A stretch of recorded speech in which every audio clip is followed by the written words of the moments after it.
What would you say was the most important move made this offseason, so far at least? Actually, Bogdanovich, not because of where he wound up, but because of where he didn't. You know, the Bucks need to keep Giannis in Milwaukee, obviously. And Giannis is the kind of guy who would stay there, it seems, who wants to stay there. But the owners played the town and Giannis cheap last season when they let Brogdon sign away. And the importance of that is when you need to make a move for a guy like, say, Chris Paul, which is also a huge move, obviously, right, in the offseason, you need to match salaries. And you need to be able to trade talent in those kind of deals, but also keep your nucleus intact. So when they let Brogdon walk out, they lost a really good either piece going forward or trading chit, right? They lost one or the other, but that's gone. So what happens this season? They got to do something. Or like if Giannis has no path to a championship, why would he stay? So they did a very good thing in terms of the moves they seem to have made. Drew Holiday, who could be a real playmaker, especially in the playoffs. A guy who you could put Giannis in the dunker spot, or you could do a lot of different things. And Holiday, who plays up to the moment and who can play defense and who can shoot and who can create and do all those things, is a great pickup. And with Brook Lopez, who can defend the rim and shoot the three, even though he didn't shoot it great this season, but he can. We've seen it the previous season. We've seen it in his career. When you start, and Middleton, a real good two-way player, Bogdanovich fits into that starting five, and you look at it and you go, damn, that starting five, even if there's not another superstar in it, that's going to be a problem. And when the Bogdanovich trade got undone, and now he won't be in Milwaukee, that really makes a difference. Because Perk, not only can he shoot, but he can pass. He has a high basketball IQ. He's just a very good functional player who can do things with the ball, but doesn't need it in his hands to be effective on offense. That was a big blow for the Milwaukee Bucks and for their ability to sign Giannis to a supermax and keep him in Milwaukee. For that reason, I think that's going to have the biggest ripple effect. Well, Max, I don't disagree with you. I actually like that Bogdanovich to Atlanta. I think him and Trae Young might be the best scoring backcourt in the league this year. But when you think about the biggest free agency, the biggest free agent, who had the biggest free agent signing, you can think of one city, Los Angeles. And when you think of Los Angeles, you think of one movie comes to mind, Friday. And guess what? Rob Pelinka was Debo and Lawrence Frank was Red. And Rob Pelinka walked up on Lawrence Frank and said, "What you got on my 40, homie?" Fucking that and Lawrence Frank was like, "Well, what you mean? What you mean? What you mean, Rob? What you mean? I don't want no problems. I told you about selling these CDs and shirts on my corner. Now I'm going to take Man of the Year, your second most consistent player, and I'm going to take him to the Lakers and let you know that we still run this town.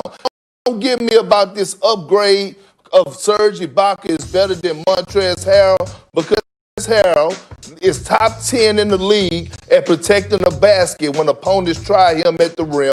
He's in the league at offensive putbacks. He's one of the best choice takers in the game today. Offensively, the guy that can create on his own and get buckets, and he plays with a tenacity that reminds me of a Kevin Garnett.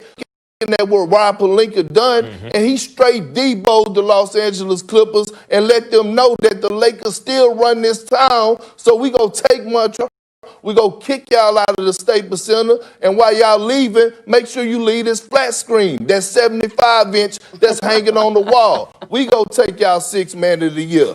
That's who won. That's the biggest free agent signing. That's a great analogy. That is a great analogy, but as we used to say back in the day, a whack point, Perk.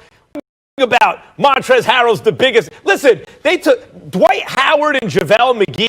Montrezl Harrell it's an upgrade there. He's going to serve a very similar function. Meantime, the Clippers also upgrade, going from Montrezl Harrell to Serge Ibaka, who can also defend, is also versatile that way, and can stretch the floor. I'm not knocking Montrezl Harrell. He's a nice player. By the way, what they wound up paying him, mid-level exception, right? Like, why do you think he's slot into that slot? He's a nice player. I like Montrezl Harrell. I'm not to put the biggest season. Yes, wasn't even the biggest on the team. The Schroeder deal was bigger than the Montrezl Harrell deal. But because the Lakers got him for so low, they did have an offer on the table for $80 million, and the Lakers convinced him to come over there and take $9 million. That's the biggest win, and take him from your crosstown rival. Montrezl Harrell is the biggest win. And look, I get Serge Ibaka can stretch the floor, but now you have Montrezl Harrell, who's a dynamic roller, who's a lob threat at the basket. Now it's going to open up the lanes and open up the shooting and spacing for Anthony Davis. I love the pick, and I'm telling you, everybody watch out, because with Montrezl Harrell and Anthony Davis in that front court, it's going to be a problem. Pick your poison. That's Montrezl Harrell is the second biggest move for the Lakers of the offseason. The Schroeder move was bigger. Losing Rob, which is a blow for sure, but then getting Schroeder in there is a bigger move than Montrezl Harrell. First of all, Max, the question was what was the biggest signing, not this move. Schroeder was traded there. Dennis Schroeder was traded to the Lakers. So we said signing, and I said the Los Angeles the biggest signing when they signed Montrezl and convinced him to come play on this team. When he had a choice to go make $80 million for the team, I think it was the Hornets, and he chose to come play against and lead the Clippers. I know that. That's what I'm trying to tell you. That's why the Lakers if he had $80 million for the Hornets, time. He should have gone to the Hornets, but I'm not talking about what's the most impressive feat in terms of tricking a guy into turning down money or convincing him into turning down money. Dude, that's not even the biggest power forward signing in Los Angeles. The Montrezl Harrell signing is neither the biggest move of the offseason for the Lakers nor the biggest power forward signing in Los Angeles, which would be Serge Ibaka. No, it's not. No, it's not. You can't tell me that a guy that hold this out. You cannot argue. You cannot sit up here and argue with me and tell me it just came off of winning the Sixth Man of the Year is not a big signing, man. He averaged points a game on 55% shooting. We're talking about a Sixth Man. Talking about maybe putting Montrezl. We was talking about even Montrezl Harrell last year possibly being in the All-Star game. So no, Serge is not the biggest signing in LA. It's Montrezl Harrell. He's the biggest signing in the NBA. Can defend too, only he can shoot Lakers also. won. So Serge Ibaka can not only defend, he's still an excellent defender, but he can also shoot.